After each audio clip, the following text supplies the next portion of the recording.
بسم اللہ الرحمن الرحیم۔ شروع کرتا ہوں اللہ کے پاک نام سے جو بہت بڑا مہربان نہایت رحم والا ہے۔ دوستوں، بہنوں، بھائیوں اور بزرگوں، السلام علیکم۔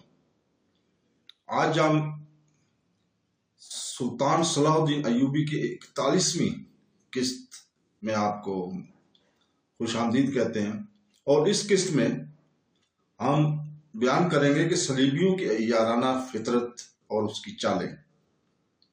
تو دوستو، شمس النساء صلاح الدین ایوبی کے چھوٹے بھائی اور اپنے دیور ملک عادل کے ساتھ مصر سے دمشق پہنچ گئی تھی۔ پہلے وہ ملک صالح کے گلے لا کر خوب روئی، پھر جب دل کا غبار کچھ ہلکا ہوا تو والدہ کی قبر پر فاتحہ خوانی کے لیے حاضر ہوئی۔ شمس النساء کی اچانک دمشق پہنچ جانے سے مشیر اعلیٰ گمشتگین بہت زیادہ پریشان نظر آ رہا تھا، اور وہ اچھی طرح جانتا تھا کہ شمس النساء بہت لائق فائق اور زیرک خاتون ہے جو سیاسی امور پر گہری نظر رکھتی ہے۔ گمشتگین کو خدشہ تھا کہ کہیں شمس النساء زیادہ دن تک دمشق میں کامیاب نہ کرے اور پھر اس کے بوئے ہوئے بیج پھوٹنے سے پہلے ہی خاک میں مل کر چور نہ ہو جائے۔ پھر اسی رات جب شمس النساء چھوٹے بھائی سے تنہائی میں ملنے کے لیے ملک صالح کے کمرے کے قریب پہنچی تو دروازے پر ایک مسلح محافظ موجود تھا۔ جیسے ہی شمس النساء اندر داخل ہونے کے لیے آگے بڑھی، محافظ نے اسے روک دیا۔ اس وقت سلطان آرام کر رہے ہیں، حکم ہے کہ کوئی شخص بھی ان کی سکون میں خلق انداز نہ ہو۔ مسلح محافظ گمشتگین کا آدمی تھا، اس لیے وہ نہیں جانتا تھا کہ اس سے مخاطب ہونے والی نقاب پوش خاتون کون ہے۔ محافظ کا طرز گفتگو دیکھ کر شمس النساء کے ماتھے پر بل پڑے اور انہوں نے انتہائی سخت لہجے میں کہا، تم مجھے جانتے ہو کہ میں کون ہوں؟ آپ کوئی بھی ہے، مگر سلطان معظم کا یہی حکم ہے کہ اس وقت ان کے کمرے میں کوئی بھی داخل نہ ہو اور نہ ہی مجھے پریشان کرے۔ مسلح محافظ نے اپنی ذمہ داری اور فرض نبھاتے ہوئے اونچی آواز میں کہا۔ وہ نقاب پوش خاتون کو کیسے خلافت کی کوئی کنیز سمجھ رہا تھا۔ محافظ کی تحقیر انگیز لہجے سے شمس النساء کو سخت برہم کر دیا تھا۔ اس نے تیزی کے ساتھ اپنے چہرے سے نقاب ہٹایا اور انتہائی غضبناک لہجے میں محافظ سے خطاب ہوئی، میں تیرے سلطان معظم کی بڑی ہمشیرہ ہوں، کیا اب بھی تو مجھے اندر جانے سے روکنے کی طاقت رکھتا ہے؟ مسلح محافظ شدت خوف سے لرزنے لگا۔ شمس النساء تیزی سے آگے بڑھی اور سلطان ملک صالح کے کمرے میں داخل ہو گئی۔ پھر جو کچھ اس کی آنکھوں نے دیکھا وہ ناقابل بیان تھا۔ سلطان ملک صالح اپنے ریشمی بستر پر بیٹھا تھا اور اس کے ہاتھ میں شراب سے لبریز جام تھا۔ مشیر اعلیٰ گمشتگین کسی غلام کی طرح بستر کے نیچے فرش پر بیٹھا تھا۔ چھوٹے بھائی کو شراب پیتے دیکھ کر شمس النساء کی کچھ دیر کے لیے سخت طاری ہو گیا۔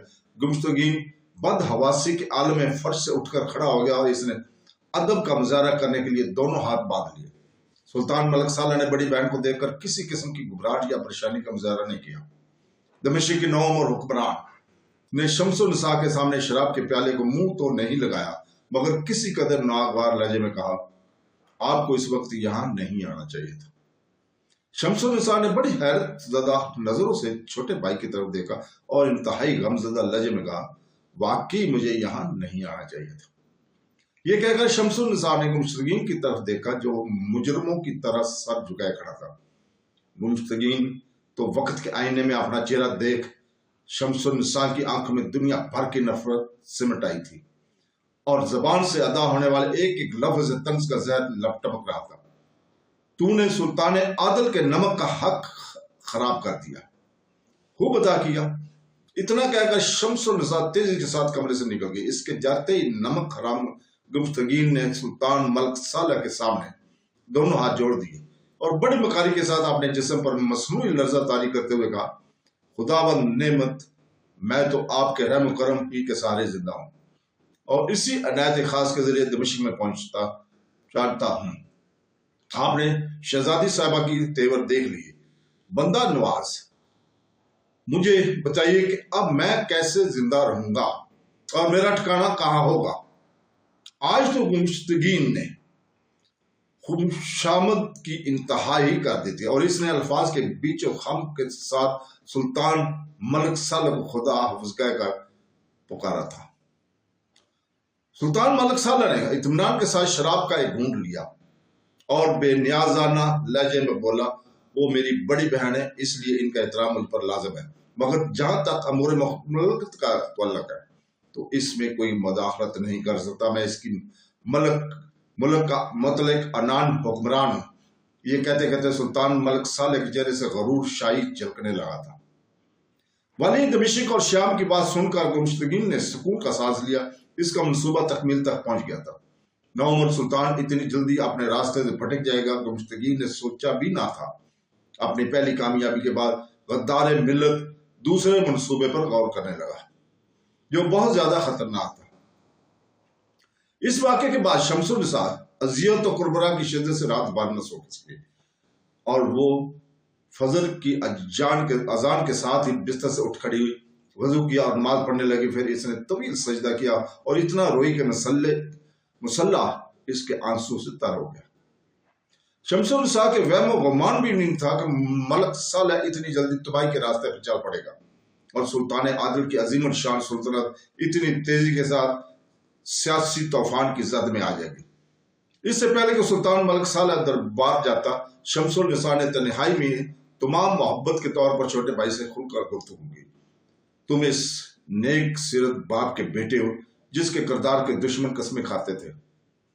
इससे पहले कि शम्सुन निसा अपनी बात मुकम्मल करती, सुल्तान मलिक सालेह दरमियान में बोल पड़ा। बाबा मोहतरम का अपना तरीकाकार था। ये जरूरी तो नहीं है कि मैं भी इनके रोश अख्तियार करूं। मैं कामयाब हुक्मरानी के लिए जो मुनासिब समझूंगा वही करूंगा। सुल्तान मलिक सालेह के अंदर वो नौजवान फरमानवार बोल रहा था जिसकी ज़हनी सतह बहुत कम थी और जज्बात समुद्र के लहरों की तरफ बागी और सरकश। छोटे भाई की ये बेबाकी देखकर शम्सुन निसा को एक और सदमा पहुंचा, जिसे बर्दाश्त करने के लिए इसे अपनी पूरी असाबी ताकत इस्तेमाल करनी पड़ी। मलिक सालेह, तुम जल्द अज जल्द अपने बदकार मशीरों से निजात हासिल कर लो, वरना वक्त तुम्हें इतनी मोहलत भी नहीं देगा कि तुम अपने गुलाकारों को कफारा अदा कर सको। बड़ी बहन की नसीहत सुनकर मलिक सालेह मुश्तैल हो गया। औरतें नाकसर अक्ल होती हैं, मैं ये हरगिज़ पसंद नहीं करूंगा कि मुझे तुम मशवरा देकर मेरा ज़हनी सुकून बर्बाद करो। यह कहकर मलिक सालेह कमरे से निकलकर दरबार की तरफ चला गया। शम्सुन निसा की आखिरी उम्मीद भी दम तोड़ चुकी थी। फिर इसने चंद दिन से ज्यादा कैसरे खिलाफत में ठहरना गवारा ना किया। शम्सुन निसा तो इसी रोज मिस्र वापस चली जाना चाहती थी, मगर दूसरे अजीजों अकारब के दिखाने के लिए वो एक हफ्ता दमिश्क में ठहर गई। एक हफ्ते तक वो रोजाना अपने वालिद और वालदा की कब्र पर जाती और आंसू बहाकर महल चली जाती थी। इस दौरान मलिक सालेह ने एक बार भी बड़ी बहन अपने तौहीन अमेज रवैये पर माजरत नहीं की। आखिर उसने दुनिया की तकमील करके शम्सुन निसा अपने देवर मलिक आदिल के साथ मिस्र रवाना हो गई। रुखसत के वक्त सुल्तान सालेह कुछ दूर शम्सुन निसा को छोड़ने के लिए आया, मगर यह महज दिखावा और दुनियावीदारी थी। इधर सुल्तान नूरुद्दीन जंगी की सुल्तनत छोटे छोटे टुकड़ों में तकसीम हो रही थी और उधर सलाहुद्दीन अय्यूबी ने शाम को सलीबियों की दराज दस्ती से बचाने के लिए बानियास पर कब्जा कर लिया था। ईसाई सलार ग्रांट और गद्दार शमसुद्दीन इब्ने मुक़द्दम ने फरार होकर शाह यरूशलेम अम्मी के पास पनाह हासिल की थी। अस्कंदरिया के बाद ये दूसरी बड़ी शिकस्त थी जिसने अमूरी के होशो और आवास उड़ा दिए थे। सलीबी फरमाबरदार ने इसमें आफियत जाने के वक्त सलाहुद्दीन अय्यूबी से आर्जी सुलह कर ले और फिर किसी मुनासिब मौका पर सुलहनामा चाक करके वाली मिस्र से इस शिकस्त का शिद्दत इंतकाम ले। बिलाखिर वो अपने ज़हन में एक खास मनसूबा तरतीब देने के बाद शाह अमोरी के सालाना ग्रांट को इस बात पर आमादा कर लिया कि वो सलाहुद्दीन अय्यूबी से अमन और सुलह की बातचीत करे। जब सलीबी सफीर खैर सगाली और सलाह का पैगाम लेकर बानियास पहुंचा तो सलाहुद्दीन ने इसे किले में ठहराया और किसी फैसले तक पहुंचने के लिए एक रात की मोहलत मांगी। सुल्तान नूरुद्दीन जंगी की खिदमत में रहकर बड़ी हद तक सलीबियों की यारी और अहद शिकनी से वो वाकिफ हो चुके थे, इसलिए वो दिली तौर पर सलान ग्रांट से किसी कीमत पर सुलह करना नहीं चाहता था। मगर वाली मोsul की खुद मुख्तियारी के ऐलान ने सुल्तानत नूरिया की मजबूत तरीन इमारत में गैर शिकाब डालने शुरू कर दिए थे। इस वाक़े से सलाहुद्दीन अय्यूबी ज़हनी तौर पर बहुत परेशान था। आखिर तवील गौर व फिक्र के बाद इसने सलारा ग्रांट के तरफ सुलह का हाथ बढ़ा ही दिया, मगर इसके साथ ये शर्त भी आयद कर दी कि गद्दार शमसुद्दीन इब्ने मुकद्दम को इसके हवाले कर दिया जाए। शाह अमूरी ने एक लम्हे की तखीर के बगैर सलाहुद्दीन अय्यूबी की शर्त मान ली। फिर जब शमसुद्दीन इब्ने मुकद्दम को जंजीरें पहनाकर यरूशलेम के महल से बानियास की तरफ ले जाने लगा तो वो धाड़े मारकर रोने लगा और इसने शाह यरूशलेम के हाथ जोड़ते हुए कहा, मुकद्दस शहंशाह, मैं तो आपका सियासी अलीम हूं, मुझे आप इस तरह तनहा न छोड़े। शाह अमूरी ने मुस्कुराते हुए कहा, सियासत में कोई मुस्तकिल हरीफ और हलीफ नहीं होता। आज का दुश्मन कल का दोस्त भी हो सकता है। यरूशलेम के एक जुमले ने शाह यरूशलेम के एक जुमले ने सलीबियों के अयाराना फितरत की रद्दी थी, वो रावी थे। तो दोस्तों, जब शमसुद्दीन इब्ने मुकद्दम जानता था कि सलाहुद्दीन अय्यूबी इसे कभी माफ नहीं करेगा, मौत इस कदर नजदीक पाकर इसने शाही यरूशलेम अमवी के पैरों पर सर रख दिया और इंतहाई गदागराना लहजे में कहने लगा, अगर मुकद्दस शहंशाह मुझे पड़ा दे दे तो मैं अपना मजहब तर्क करके ईसाईयत कबूल करने के लिए भी तैयार हूं। शमसुद्दीन इब्ने मुकद्दम की इल्तिजा सुनकर शाह अमूरी बहुत जोर से हंसा और इसने इब्ने मुकद्दम के सर को ठोकर लगाते हुए कहा, दुनिया के अहम तरीन इंसान, तेरी बात पर कौन इतबार करेगा? जब तू अपने मजहब के साथ वफादार नहीं हो सकता तो फिर ईसाईयत तुझे कैसे कबूल करेगी? अगर कल तेरी जिंदगी को नया खतरा लाक हुआ तो फिर ईसाईयत को छोड़कर तू यहूदी बन जाएगा। शाह यरूशलेम उमवी शमसुद्दीन इब्ने मुकद्दम के साथ इंतहाई जिल्लत अमेज और सफाकाना सलूक कर रहा था, मगर इसकी बेहियाई का यह आलम था कि वो जिंदगी की भीख मांगे जा रहा था। इसकी हालत देखकर शाह अमूरी ने एक और संगीन मजाक करते हुए कहा, चलो हम लोग तुम्हें ईसाई तस्लीम कर लेते हैं, मगर ईसाईयत के अपने भी तो कुछ तकाजे होते हैं। वो तुझसे जबानी दावे नहीं, अमली सबूत फराहम करने का मुतालबा करती है। शाह यरूशलेम की बात सुनकर इब्ने मुकद्दम के जर्द चेहरे पर उम्मीद की हल्की सी सुर्खी दौड़ गई। मुकद्दस शहंशाह मुझसे ईसाई होने का जो भी सबूत मांगेंगे मैं इसका भरपूर मुजाहरा करूंगा। शमसुद्दीन इब्ने मुकद्दम का जवाब सुनकर शाह यरूशलेम अमीर ने एक तवील कहका लगाया जो किसी तरह रुकने में नहीं आ रहा था। इब्ने मुकद्दम आंखें फाड़े शिद्दत, हैरत और इस्तज़ाब के आलम में अमूरी की तरफ देखे जा रहा था। फिर जब शाह यरूशलेम का हज़ियानी कहका बुलंद हुआ तो इसने इंतहाई संजीदा लहजे में शमसुद्दीन इब्ने मुकद्दम को मुखातब करते हुए कहा, ईसाईयत तुझसे कुर्बानी मांगती है। अगर तू इस्लाम के लिए कुर्बान नहीं होता तो फिर सलीब के नाम पर कुर्बान होगा। यह कहकर शाह यरूशलेम अपने सिपाहियों को इशारा किया और वो शमसुद्दीन इब्ने मुकद्दम को खींचते हुए कमरे से बाहर ले गए। फिर नए सुलहनामे के मुताबिक सलाहुद्दीन अय्यूबी ने बानियास के मकबूजा इलाके ईसाइयों को वापस कर दिया और गद्दार इब्ने मुकद्दम अपने हमरा लेकर मिस्र वापस आ गए। फिर सलाहुद्दीन अय्यूबी ने शमसुद्दीन इब्ने मुकद्दम को इसकी नमक हरामी की अजीब सजा दी। वाली मिस्र ने लोहे का एक कद आदम पिंजरा बनवाया और इस पिंजरे में इब्ने मुकद्दम को कैद कर दिया। कहरा के सबसे बड़े कैद खाने से रोजाना सुबह के वक्त एक घोड़ा गाड़ी निकलती थी जिसके दरमियान में वो अहनी पंजरा रखा जाता था। फिर वो ये घोड़ा गाड़ी आहिस्ता आहिस्ता चलती कहरा की तंग गलियों और कुशादा रास्तों से गुजरती हुई सबसे बड़े चौराहे पर रुक जाती थी। इस दौरान कहरा के बच्चे, जवान और बूढ़े अपने घरों से निकल आते और इन्हें जिस कदर नाशाइस्ता अल्फाज याद होते वो सब के सब वहां की अवाम शमसुद्दीन मुकद्दम के शान में इस्तेमाल कर डालते। बाज शरीफ बच्चे घोड़ा गाड़ी पर चढ़ जाते और इब्ने मुकद्दम के मुंह पर इतने थूकते कि इसका चेहरा बच्चों के लवाब को दहन से तर हो जाता। कहरा के बहुत से नौजवान संगेबारी करके इब्ने मुकद्दम को लहू लुहान करना चाहते थे, मगर सलाहुद्दीन अय्यूबी की तरफ से इस अजियतनाक अमल की इजाजत नहीं दी गई थी। ये एक खास जिल्लत अमेज इबरतनाक सजा थी जिसे देखकर वो लोग भी लर्ज उठ रहे थे जो अकीदा बातनी थे या वो बदकार लोग जो खालस इस्लामी सुल्तनत के खिलाफ साजिश करना चाहते थे। बानियास के खोए हुए इलाके वापस लेने और इब्न मुकद्दम को इसके अंजाम तक पहुंचाने के बाद सलाहुद्दीन अय्यूबी दमिश्क की सियासी सूरत की तरफ मुतवज्जो हुआ।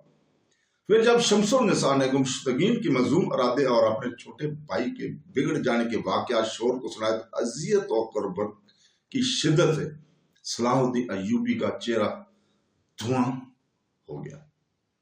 फिर इसने बड़ी मुश्किल से अपने जज्बात हैजान पर काबू पाया और फौरी तौर पर दमिश्क जाने का इरादा जाहिर किया। इस सफर से आपको कुछ हासिल नहीं होगा, शमसुल निसा ने उदास लहजे में अपने खामन सुल्तान सलाहुद्दीन अय्यूबी से कहा। मगर मैं तो इस मौका पर सुल्तान को तनहा नहीं छोड़ सकता। सलाहुद्दीन अय्यूबी ने तेज लहजे में कहा।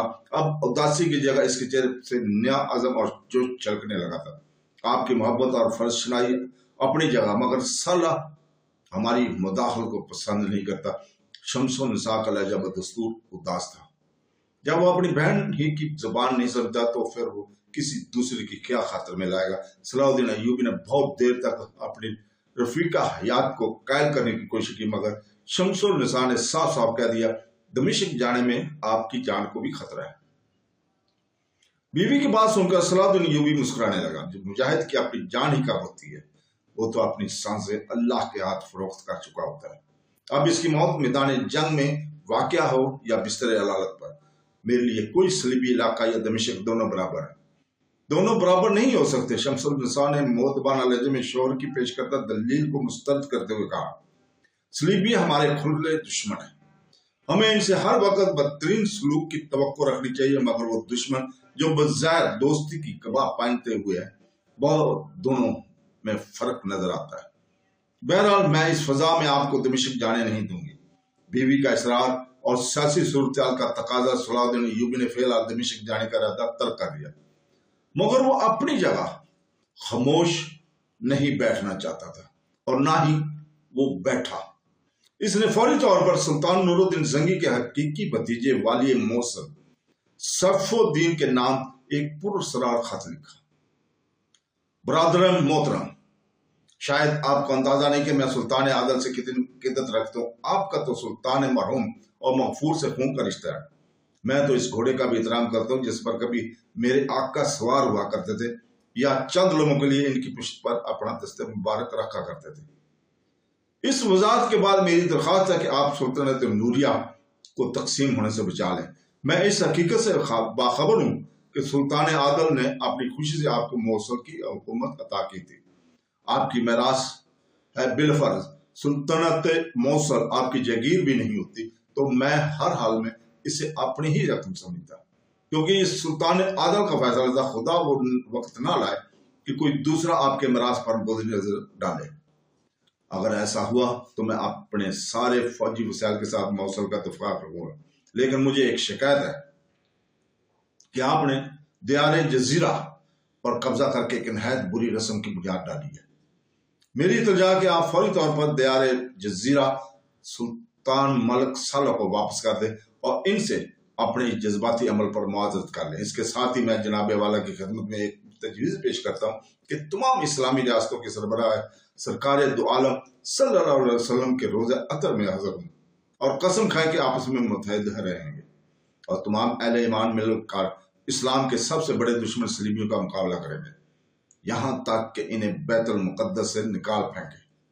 इसके साथ ही सलाहुद्दीन अय्यूबी ने दूसरा खत सुल्तान मलिक सालह के नाम तहरीर किया, जिसमें लिखा था, मेरे आकाज़ादे, मुझे इस खबर से शिद्दत सदमा पहुंचा कि आपके चचादार भाई सैफुद्दीन ने सुल्तान आदल से बदअहदी की और सुल्तानत नूरिया के एक अहम इलाके दरियाए जजीरा पर खासबाना कब्जा कर लिया।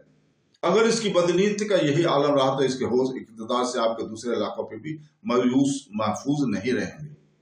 इसलिए मेरी दरख्वास्त है कि आप जुर्ममंदाना कदम उठाएं और सैफुद्दीन से मुतालबा करें कि वो फौरी तौर पर दरियाए जजीरा से अपनी फौजें वापस बुला लें। अगर सैफुद्दीन आपका ये मुतालबा तस्लीम नहीं करता तो बिला तखीर सारी तफसीलात लिख दें। मेरे जानबाज सिपाही पाया रकाब है, घोड़ों की लगामें इनके हाथों में है और चेहरों का रुख दमिश्क की तरह है। अपने अल्लाह को हाजिर और नाजर जानकर कहता हूँ कि मेरी शमशीर इस वक्त तक न्याम में नहीं जाएगी जब तक मैं अपने आका जादे को इनका हक नहीं दिला दूं। مجھے بڑی بے چینی ہے کے ساتھ آپ کا جواب کا انتظار رہے گا۔ خاندان زنگی کا ادنا خادم صلاح الدین ایوبی۔ ولی مصر نے احسان شناسی اور سلطان نور الدین زنگی سے وفاداری کا حق ادا کر دیا تھا، مگر یہ ملتے اسلامی کی بدنصیبی تھی کہ دونوں طرف سے موصول ہونے والے جوابات نے صلاح الدین ایوبی کو انتہائی رنج و غم میں مبتلا کر دیا تھا۔ موصل کے حکمران سیف الدین نے انتہائی ذلت امیز لہجے میں سلطان صلاح الدین ایوبی کو مخاطب کرتے ہوئے تحریر کیا تھا: اے غلام ابن غلام، تجھے یہ جرت کیوں کو ہوئی کہ تو نے مجھے برادر محترم کہہ کر پکارا؟ میں تیری یاری اور فتنہ گری کو خوب جانتا ہوں۔ تو مذہب کی آڑ میں جو کھیل کھیلنا چاہتا ہے، میرے جیتے جی تجھے اس میں کامیابی حاصل نہیں ہو سکے گی۔ یاد رکھ کہ سلطنت نوریہ کی ایک ایک گوشے پر میرا پتیش حق ہے، اور سرزمین مصر جس پر آج کل تو قابض ہے وہ بھی سلطنت نوریہ کے حدود میں شامل ہے۔ سلطان صلاح الدین ایوبی کے چہرے پر گہری اداسی چھائی ہوئی تھی۔ اس نے انتہائی دل شکستی عالم میں والی موصل کا خط ایک طرف رکھ دیا اور آسمان کی طرف دیکھتے ہوئے نہایت پرسوز لہجے میں بولا: اے مالک کون و مقام، تو اپنی قدرت کے ہر زاویہ اظہار پر قادر ہے۔ اگر تو نے اپنی رحمت خاص سے ان نادانوں کے دل و دماغ کو نہیں بدلا تو سلطان عادل کی عمر بھر کی کوششوں کا خون ہو جائے گا، اور ہم خود غرض اور پرست لوگ اس قیمتی خون کو بہت سستے داموں میں غیروں کے ہاتھوں فروخت کر ڈالیں گے۔ کچھ دن بعد ہی دمشق سے سلطان ملک صالح کا جواب بھی آ گیا، جو سیف الدین کے جواب کی طرح تاکیر امیز بھی تھا اور ہمت شکن بھی۔ اس خط میں مور تو ملک صالح کی تھی، مگر سارے مندرجہ ذات گمشتگین کی تحریک کرتا تھا۔ لکھا تھا: یہ میرا اور سیف الدین کا خاندانی معاملہ ہے۔ ایک غلام کو یہ حق نہیں پہنچتا کہ دو آقاؤں کے درمیان مداخلت کرے۔ اپنے لیے غلام کا لفظ پڑھ کر صلاح الدین کو ملال تو ضرور ہوا، مگر اس کی یہ کیفیت چند لمحوں تک زائل ہوگی، کیونکہ وہ خاندان زنگی کی طرف سے یہ طعنہ سننے کا عادی ہو چکا تھا۔ مگر سلطان ملک صالح کے خط میں جو دوسری بات تحریر کی گئی تھی وہ معروفیت کے اعتبار سے انتہائی فکر انگیز تھی۔ سلطان ملک صالح نے صلاح الدین ایوبی کو خلوص اور دیانتداری کا مذاق اڑاتے ہوئے لکھا تھا: اگر تم اپنے مرحوم آقا کے اتنے ہی وفادار ہو تو اپنے وفا کا ثبوت دینے کے لیے فوری طور پر مصر کی حکومت میرے حوالے کر دو اور خود دمشق آ کر اپنی ساری زندگی میرے ایک درباری کی حیثیت سے گزار دو۔ سلطان ملک صالح کا آخری مطالبہ پڑھ کر صلاح الدین ایوبی کو یہ سمجھنے میں ذرا بھی دیر نہیں لگی کہ اس خط کا محرر کون ہے۔ شمس النساء اسے پہلے ہی بتا چکی تھی، اور نوخیز حکمراں گمشتگین جیسے عیار انسان کے ہاتھوں کٹ پتلی بن کر شراب کا عادی ہو چکا تھا۔ سلطان ملک صالح کے مشیر اعلیٰ کا پورا نام سید الدین گمشتگین تھا۔ بظاہر اپنے مذہبی عقیدت کے مطابق وہ ایک عام مسلمان تھا، مگر حقیقتاً گمشتگین کا کوئی عقیدہ ہی نہیں تھا۔ وہ اپنی مطلب برادری اور کے لیے کسی بھی مذہب کے ماننے والوں میں شامل ہو سکتا تھا۔ پہلے اس نے 14 سالہ ملک صالح کو کمال و شیاری کے ساتھ شراب کا عادی بنایا، پھر اس کے خلوت میں خوبصورت رقاصائیں داخل کر دی۔ جامکار مادر ملت رضیہ خاتون کے انتقال کے چند ماہ بعد ہی سلطان نور الدین محمود زنگی جیسے ولی صفت انسان کا بیٹا ایک اوباش حکمران بن چکا تھا۔ صلاح الدین ایوبی نے والی سیف الدین اور سلطان ملک صالح کے خطوط اپنی شریک حیات کے سامنے رکھ دیے۔ شمس النساء نے دونوں خط بڑے غور سے پڑھے۔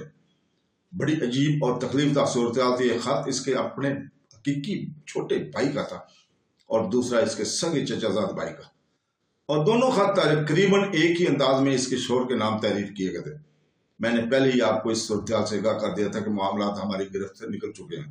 مجھے اس بات پر شدت مزاحمت ہے کہ میرے دونوں بھائیوں نے آپ کے لیے انتہائی نازیبا کلمات استعمال کیے۔ شمس النساء کا لہجہ بہت اداس اور شگفتہ تھا۔ مجھے تمہاری پرخلوص رفاقت حاصل ہے، اس لیے میں کسی تہمت یا طعنہ زنی کی پرواہ نہیں کرتا۔ صلاح الدین ایوبی نے بیوی کی دلجوئی کرتے ہوئے کہا: مگر تمہارا یہ خیال درست نہیں کہ معاملات ہماری گرفت سے نکل چکے ہیں۔ ہاں، اگر ہم نے کچھ دن اور غفلت کوتاہی برتی تو معاملات کے ساتھ وقت بھی ہمارے ہاتھ سے نکل جائے گا، اور گزرے ہوئے وقت کو حق کے تعالیٰ کے سوا دنیا کی تمام طاقتیں مل کر بھی واپس نہیں لا سکتے۔ میرا خیال ہے کہ اس سلسلے میں خط و کتابت اور سفارتکاری ہی کام ثابت ہو سکتی ہے، اس لیے میں دمشق جانے کا فیصلہ کر چکا ہوں۔ شور کی بات سن کر شمس بدزواز ہوگی اور وحشت زدہ انداز میں بولی، میں قسم دیتی ہوں کہ آپ دمشق نہیں جائیں گے۔ میں آپ کو حکم دیتا ہوں کہ اپنی قسم واپس لے لیں اور اس کا کفارہ ادا کریں۔ شادی کے بعد صلاح الدین ایوبی نے پہلی بار بیوی سے بات کرتے ہوئے اتنا سخت رویہ اختیار کیا تھا۔ مجھے یہ قبول ہے کہ آپ بیوی کا لباس پہن لیں، مطلب بیوہ کا لباس پہن لیں، مگر یہ گوارا نہیں کہ سلطنت نوریہ کے ٹکڑے ہو جائے اور سفید فام درندے بے شمار مسلم دشیزوں کو اپنی کنیزیں بنا لیں۔ پھر اسی دن صلاح الدین ایوبی نے اپنے سالاروں اور امیروں کا خفیہ اجلاس طلب کیا۔ شوہر کے حکم پر شمس النساء بھی نقاب پہن کر اس اجلاس میں شریک ہوئی۔ صلاح الدین ایوبی نے اپنے معتمد امراء کے سامنے تمام صورتحال بیان کی اور حاضرین کو اپنے ارادے سے باخبر کرتے ہوئے کہا، اگر میں اس جنگ میں مارا جاؤں تو تم لوگ شہزادی شمس النساء کو اپنا امیر منتخب کر لینا اور فسادیوں سے یہاں تک جنگ کرنا کہ یہ تو وہ لقمہ اجل بن جائیں گے یا تو خود پیوند خاک ہو جائے۔ پھر دوسرے دن صلاح الدین ایوبی امام شرف الدین کی خدمت میں حاضر ہوا اور پھر ان کی دعاؤں کے سائے میں 1000 منتخب شہسوار اپنے ساتھ لے کر دمشق کی طرف روانہ ہو گیا۔ اس سفر میں صلاح الدین کا معتمد خاص امیر عزیز الدین بھی اس کے ہمراہ تھا۔ مکار گشتگین نے سلطان ملک صالح سے خط کو تحریر کرا دیا تھا، مگر وہ صلاح الدین ایوبی سے ہر وقت خوف زدہ رہتا تھا کہ کب وہ کسی آفت ناگہانی کی طرح دمشق پر نازل ہو جائے۔ اس لیے حفظ مقدم کے طور پر سلطان ملک صالح کو لے کر حلب چلا گیا۔ یہاں گشتگین کے ہم خیال فتنہ گروہ کی تعداد بہت زیادہ تھی، اسی باعث وہ حلب کو اپنے لیے محفوظ ترین علاقہ سمجھنے لگا۔ صلاح الدین ایوبی برق رفتاری کے ساتھ آگے بڑھا اور دمشق پہنچ گیا۔ یہاں کے بیشتر باشندوں کے دل صلاح الدین کے ساتھ تھے اور وہ اسے سلطان عادل کا حقیقی جانشین سمجھتے تھے۔ نتیجن قلعہ دار نے سلطان صلاح الدین ایوبی کا پرجوش استقبال کیا اور قلعے کا دروازہ کھول دیا۔ صلاح الدین ایوبی کے لیے یہ ایک مبارک سلامت تھی۔ اس نے کسی بھی مسلمان کو خون کا ایک قطرہ بہائے بغیر دمشق پر قبضہ کر لیا تھا۔ دمشق کا انتظام سنبھالتے ہی صلاح الدین ایوبی نے چھوٹے بھائی ملک عادل کو بھی اپنے پاس بلا لیا۔ اس کے ساتھ ہی اپنی بیوی شمس النساء کے نام ایک طویل خط میں بھی تحریر کیا اور لکھا، بفضل حق تعالی میری مہم کا پہلا مرحلہ بہت سکون اور سلامتی کے ساتھ طے پا گیا۔ اہل دمشق نے پوری سچائی اور خوش دلی کے ساتھ میری آواز پر لبیک کہا۔ خدا کرے کہ باقی لوگ بھی میرے جذبات کی آواز سمجھ لیں اور سیاست کے سمندر میں کوئی طوفان بلا تاخیر اٹھنے سے پہلے ہی دم توڑ دے۔ میں اس وقت کے تصور سے ہی لرزا رہتا ہوں کہ جب ایک محاذ جنگ پر دونوں طرف مسلمان سب حیران ہوں گے۔ بہرحال یہ میری خواہش اور دعا ہے، ورنہ آج سے پہلے میں بھی اہل ایمان کے درمیان بڑے خوفناک تصادم ہوئے دیکھتے ہیں، جس کے نتیجے میں ملتے انتظامیہ کو شدید نقصان پہنچا ہے۔ اس لیے تمہیں بھی کسی غیر متوقع صورتحال کے تیار رہنا چاہیے اور کبھی کبھی امام شرف الدین کی خدمت میں حاضر ہوگا میرے لیے دعاؤں کی درخواست کرتے رہا کرو۔ تو دوستو، اس کے ساتھ ہی آج اجازت چاہتے ہیں اور کل انشاءاللہ تعالی ہم اگلی قسط میں آپ کو خوش آمدید کہیں گے۔ اللہ حافظ۔